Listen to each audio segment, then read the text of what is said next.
Welcome to Heaping Spoonful, a twice-monthly conversation with restaurateurs, chefs, growers, and others who have helped generate the legends associated with eateries across the Mid-South.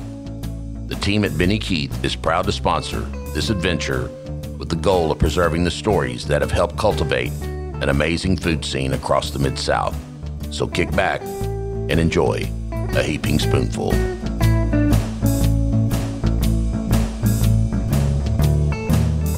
Hello, everyone out there in podcast land. I'm Kelly Bass. I'm your host of Heaping Spoonful, where we visit with chefs and restaurateurs from some of the great eateries across the Mid-South. I'm a foodie from way back, in fact, before that term even existed, and I got the chance to review restaurants for Little Rock newspapers long before the internet gave everybody a chance to do the same thing. And now, thanks to our friends at Benny Keith Foods, I get to talk about food here with Heaping Spoonful, which is even more fun than writing about it. Our guest today on Heaping Spoonful is Miles McMath. He's the chef and owner of Junior's in Hernando, Mississippi. So welcome to Heaping Spoonful, Miles. Hey, how's it going? Good, glad you're here. So tell us about Junior's. It looks like a very popular and really good place. So tell us about it and what makes it so great and so popular. It's just a little humble country eatery. It's old school plate lunches, served cafeteria style. But we do cook everything from scratch that we can.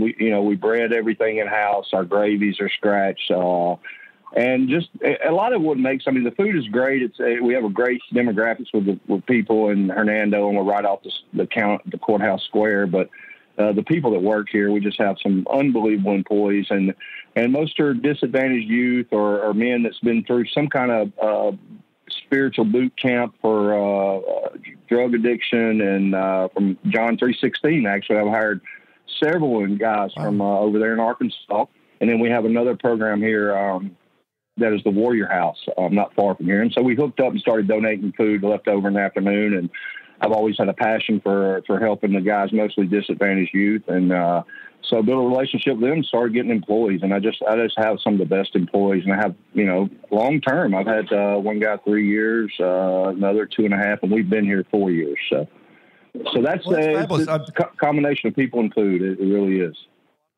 Yeah, well, I'm sure that you, hopefully you can be a poster child for showing what giving somebody a second or third chance can mean, and they've turned out to be good employees, so it's working well for you. Absolutely. Good. Well, I first met you through our friend Rusty Mathis at Benny Keith when you were the chef at St. Jude's Children's Research Hospital in Memphis. And I have to say, my first job was in food service at a hospital, and the words hospital and really good food are not usually paired in the same sentence. So tell us about that experience, how it came to be, some of the people you met, kind of the impact that had on you, and the whole culture, the whole St. Jude culture.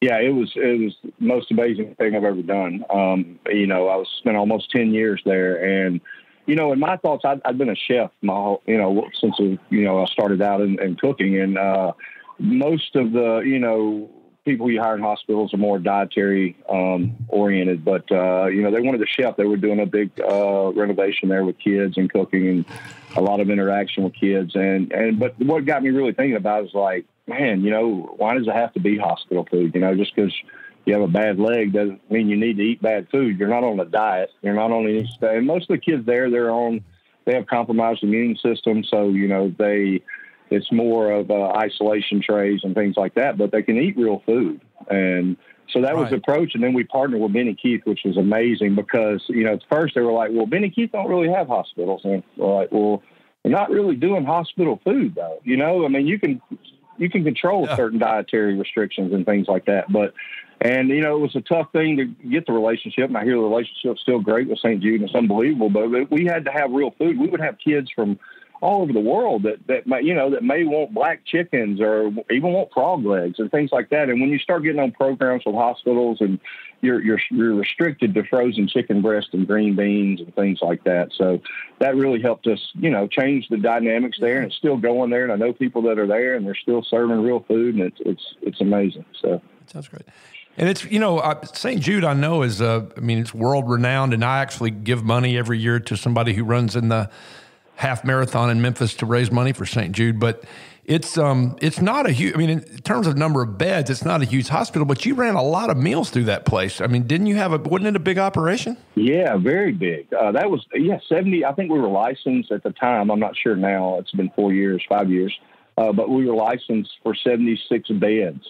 But we had almost then 4,000 employees, and I'm sure it's over 5,000. Oh. And so we had a cafeteria K Jewelers gave St. Jude's $17 million to renovate the K Cafe. Because Danny Thomas had always believed in communal dining. He didn't want it to be a doctor. We didn't have a doctor's dining room. Everyone ate in the same dining room. The patients, the families, the kids, the employees. There were not employee dining rooms. It was like Disney World. It was amazing. It's just an unbelievable, life-changing experience, and that's the highlight of my career. Yeah, good for you. And for people who don't know much about St. Jude, those kids that need the most intensive, important health care of their lives don't have to pay for it because of people that donate money. Thanks. I remember watching Danny and Marlo Thomas raising money for that when I was a kid. So yeah, it's an amazing place. And so, yeah, you're just, about 30 minutes south? Is Hernando about 30 minutes south of Memphis about? Yeah, 30 minutes is safe. Yes, from downtown. You can get Memphis. Yeah. And does it have its own food culture, or is it in the shadow of Memphis in terms, other than your place? I mean, are there good restaurants in Hernando?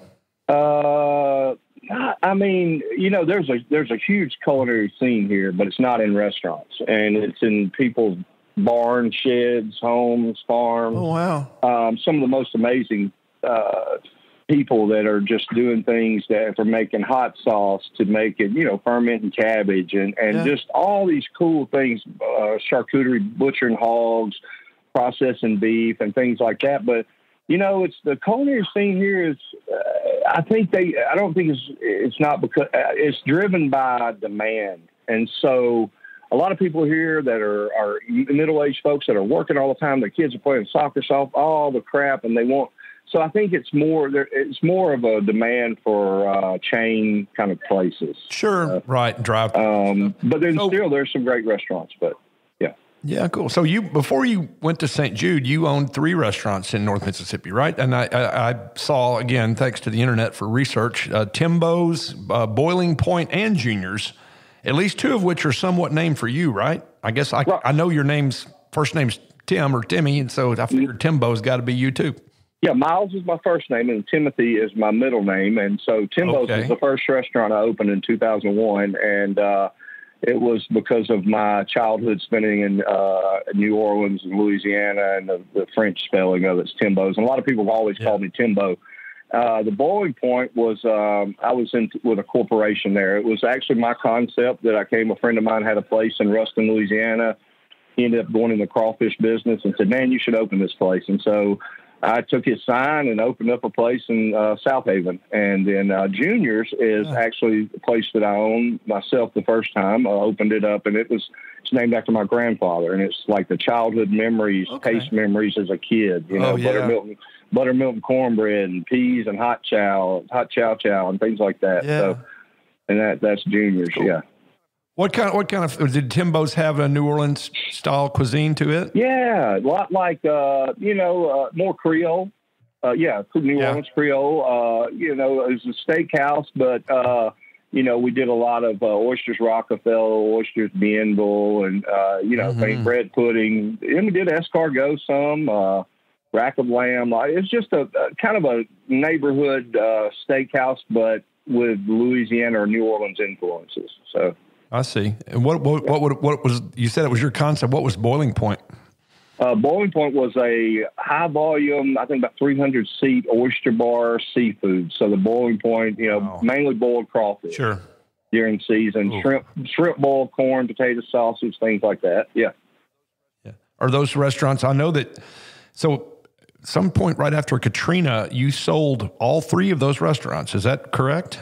So I was in a partnership at Timbo's, and then I left there and then went to and joined a corporation with the Boiling Point, and then Junior's I owned myself. And so I sold Junior's. The huge culinary influence is New Orleans. And when all that happened with Katrina and things here, I mean, we were doing the business, but not really. Hernando hadn't grown like it has now. And so I had a good opportunity. Somebody wanted to buy the place, and my kids, I had 3 kids and two kids at the time, and none were in school. And so said, hey, I always wanted to be a chef. I went and worked at Brennan's, but I'd never really been a chef in New Orleans. And I thought, that's what I need to do. And so I went and took a job as a chef at Jock Bell Inn. Really cool place, an old house. Wrote the menu daily. Zagat rated restaurant, unbelievable. And so I spent a year there after Katrina during the whole rebuilding. I had family there in Abita Springs, and so I stayed there for about a year and came back up, and that's when I hooked up with some friends from culinary school, and one was a corporate chef for Morrison Compass. Told me about the St. Jude job, and went and applied, and went to work for them and spent almost 10 years there. Yeah. Yeah. God, that's great. That's great. So you've been back at Junior's for a few years now, right? You said 4 years? 4 years. Yeah. Yeah. Yeah. Did you buy it from the same person you sold it to, or did it change hands in between? No, the person I sold it to ran it for a couple of years, and the original owner of the building opened a restaurant up called 51 Cafe, and he ran it for about the whole time I was at St. Jude. And he contacted me a few times and said, hey, would you like to lease it back? Would you like to get it back, make you a great deal? And so, it was pretty much walk in, sign a lease, give them 1 month's deposit, all the equipment, everything in here is yours. And it was really a good deal. And in the last 3 years at St. Jude, I've gotten promoted as a director of the department, which is a lot more administrative. And I'm just built for working in the kitchen. And so I just, 3 years, it really frazzled my brain, and it made it really tough on me, and trying to focus on kids. And I thought, man, I go open this place up, my whole family can work there, and we can kind of go through their important years of teenage years and high school and all that all together as a family. So, and it's been right. And you can get back in the kitchen and get off the computer all the time. I cook every day, and my wife does all the administrative stuff. It's great. It's unbelievable. Yeah. You get a good accountant, a good lawyer, and you're good to go. Thank you, honey. Yeah. For sure. So is Junior's different now than it was when you had it the first time, or is it pretty much just like it always was? I tell you that what I learned at St. Jude, just the versatility of just doing anything. It's hard to tell a kid that's sick or their family that wants something that you can't do it. So you learn to do a lot of things. And so I spent, 7 years in the kitchen there. And so I would say Junior's a lot better now, and it's a lot more scratch, and probably my relationship with employees is a lot better after learning the right way of doing things at St. Jude. So It's much better. It's ran better. It's got a mission. Before it was like supporting my family. Now it's like, let's support some families. And so we have employees here that are rebuilding their lives and that have their own places and vehicles. And I don't really have, that's what made me open, when you're going to talk about the other restaurant, is because I'm really feel like I'm not needed here. So. Well, that's great. And I tell you, there's got to be a special kind of joy and satisfaction out of giving people who deserve another chance, and then watching them take advantage of it and build themselves a decent life again. So that's I really applaud you. Well, one thing I always stuck with me is one thing Rusty had said is, I said, Rusty, how do you have all these folks and everybody seems to be happy and all that? He said, man, I just open my door once every few days and just love on people. And I thought, that's pretty cool. Just give people your time, and just, that stuck with me. I learned a lot along the ways of meeting people and how to treat people the way they want to be treated. Well, and like you said, just being in that St. Jude environment and watching the positive things that happen there for some of the kids who are in the toughest situations. I know, that's great. Well, listen, we're going to take a short break. I appreciate everybody for listening to this episode of Heaping Spoonful with our guest, Miles McMath, who is the chef and owner at Junior's in Hernando, Mississippi. So hang on. We'll be right back. I hope you're enjoying this episode of Heaping Spoonful. We at Benny Keith Foods enjoy talking about the food scene almost as much as we enjoy providing the top quality ingredients that help restaurateurs and chefs across the Mid-South create their magic. Now let's dive even deeper into the culinary world with your host, Kelly Bass.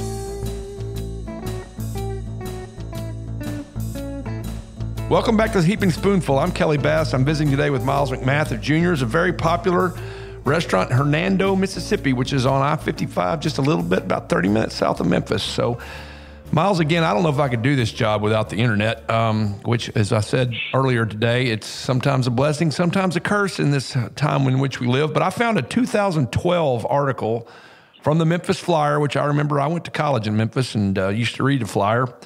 And it talked about where your family lives, or at least where you lived 8 years ago, which was on a working farm not far from Hernando. That's still where you guys are home based? Yeah, same place. Less the working farm.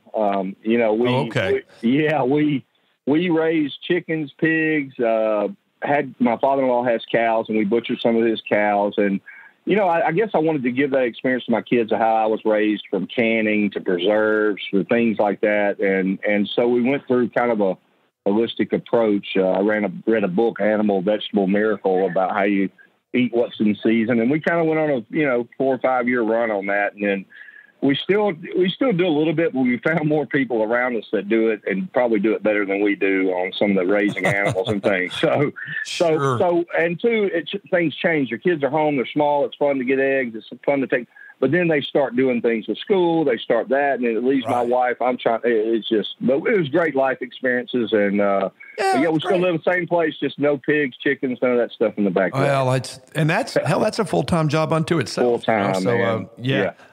But you said in that article that you had processed, quote unquote, some chickens with your kids, and that they were pretty cool with it. I mean, and they said you showed them. I mean, that's the circle of life. That's where your food comes from. So now, I brought my daughter's entire softball team, 10-year-old softball team, because I had to kill these chickens on this date, and we had practice by the church, by the house, and hey, you know what?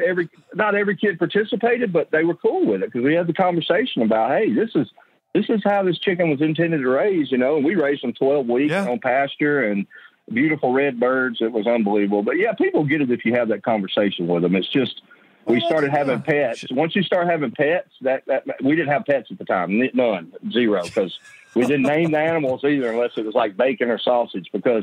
And I think people now have pets and things, we've have 2 dogs now.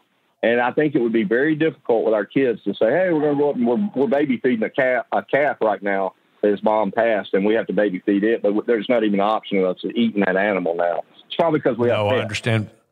I remember when my niece was about 4, and she and my sister, her mom, and their family went to Cape Cod and went crabbing, and she named all the crabs. And then when they brought them back to their condo to cook them, she flipped out, and they just ended up not cooking them because they releasing can't handle it.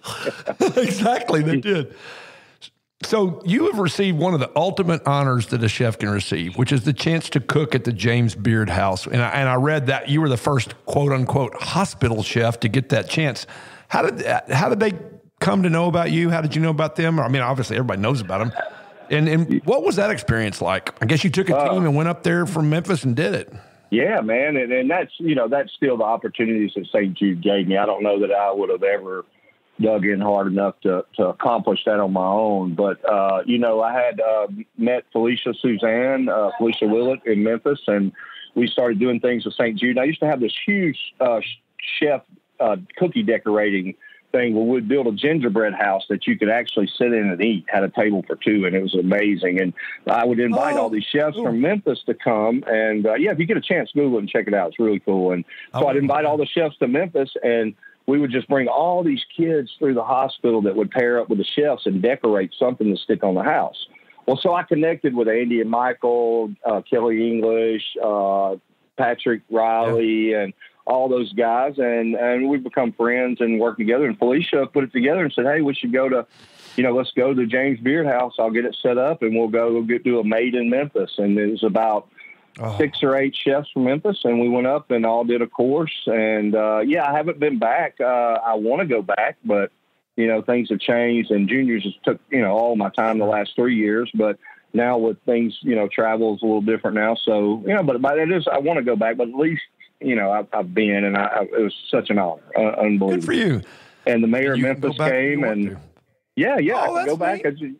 He flew up, and another guy, Kevin Kane, and they played 666, the entire 666 Mafia, the entire time everyone's eating, and it was very cool, very cool. And I met some really great people up there that from some ministries up there that feed homeless and stuff. So it was awesome.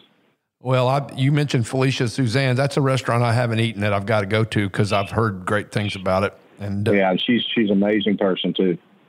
I will tell you that doing these Heaping Spoonful episodes, I've now got a road trip when the time is right. I can't tell you. I'm going to be definitely hitting Junior's. I've got a couple. Kelly English was one of my guests here. His hasn't posted.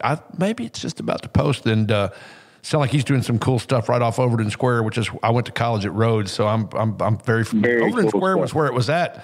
When I was there was no Beale Street. I mean, it was all about Overton Square, so that was cool. Yeah, he had a really, really cool spot there. So. Yeah, I'm excited about going there. I'm seriously, I told my wife today, I was like, we're doing a road trip, honey. It's just a matter of when.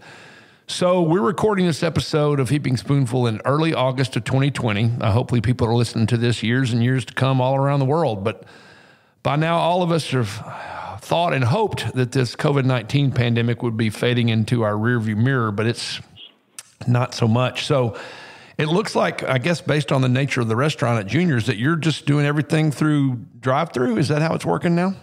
Yeah, we haven't opened the inside up for dining since. But we're fortunate the way the house is designed. It's an old house, built probably in the 30s, I guess. But there's a driveway that comes from the back of the house that goes beside the house. And so I'd always wanted to put a drive-through in here because we have so many seniors and we do Meals on Wheels and things like that.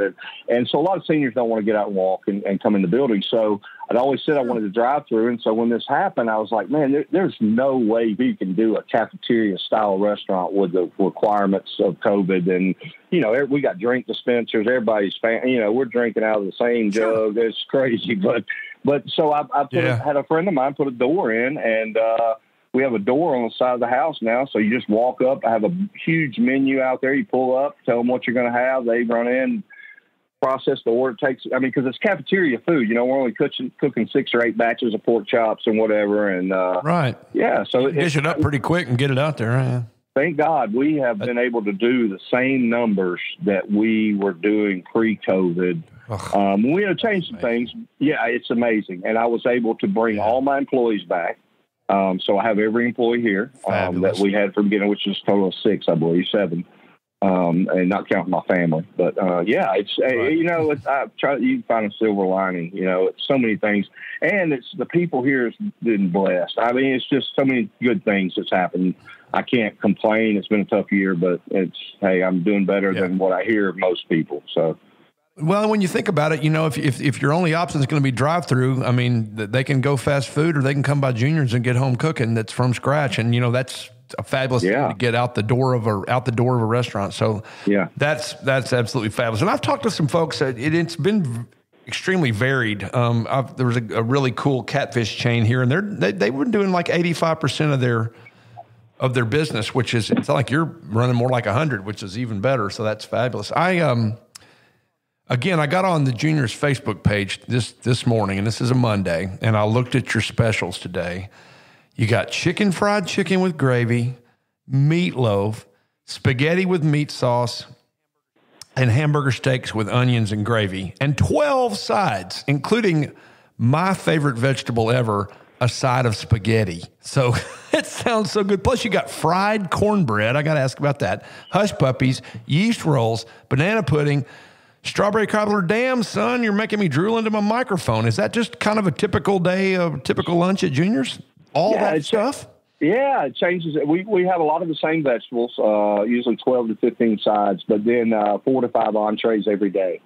And we, like I said, you know, the chicken, we pound that fresh, pound it, then bread it. The meatloaf scratch, spaghetti sauce we made, hamburger steaks, we flatten those out, cook them, onions, gravy is just a little bit of oil, flour, water, salt, and pepper, and we just make a dark roux. It's unbelievable. But yeah, it's just a typical lunch, and not many people are cooking like that. You know, so many people, both parents are working, and nobody's putting a pot of butter beans on the stove anymore, you know, and so we try to give those taste memories, and it's just so many cool things, and we're able to keep it affordable, too. I mean, you get a meat, taxes included, so it's really fast, so you get a meat and 2 for $9, and we don't have coins in the register, so it's really fast, and it's like $10, $11, $12, and they're gone. So it's more of a service. It seems like, you know, that's kind of how it almost feel like a town cafeteria. You know, it's like you got to, go ahead. No, I said when you were talking about the culinary scene around Hernando, you were saying, it's really what's happening at people's houses and in their barns and whatever. But I'm sure you got access to really good. I mean, there's besides what you get from Ben and Keith. I mean, you got access to farmers and vegetables. And I mean, my wife texted me a minute ago, said, "God, that tomato is good." We went to the farmers market on Saturday and got some, purple Cherokees, and by God, they're good. So there's just so much good produce. I mean, probably all over the country, but boy, right here in the Mid-South, definitely. So you make an effort to make sure you make an effort to grab it from whoever you can grab it from around there too, I'm sure. Oh, yeah. I have a farm right by my house. It's a good family farm, Kevin Todd. And, man, he grows everything and grows tons of tomatoes and squash for us. And not to mention that, I mean, we have little bowls of cayenne pepper and banana peppers out when we have when it's in season. We make green tomato relish when we get them. We have people, I'm telling you, at least every 3 days during growing season, it's going to hand me something to the window that they grew. Like I just picked up a friend of mine with us, 2 pounds of boudin that he made and said, "Hey, just try it. Let me know what you think." And it's a food community like that, but not a lot of people are pretty smart by not trying to, put it into a restaurant. Sit at home and enjoy it and have fun with it rather than try to spin it into a restaurant. So, but it is a culinary thing like that. But.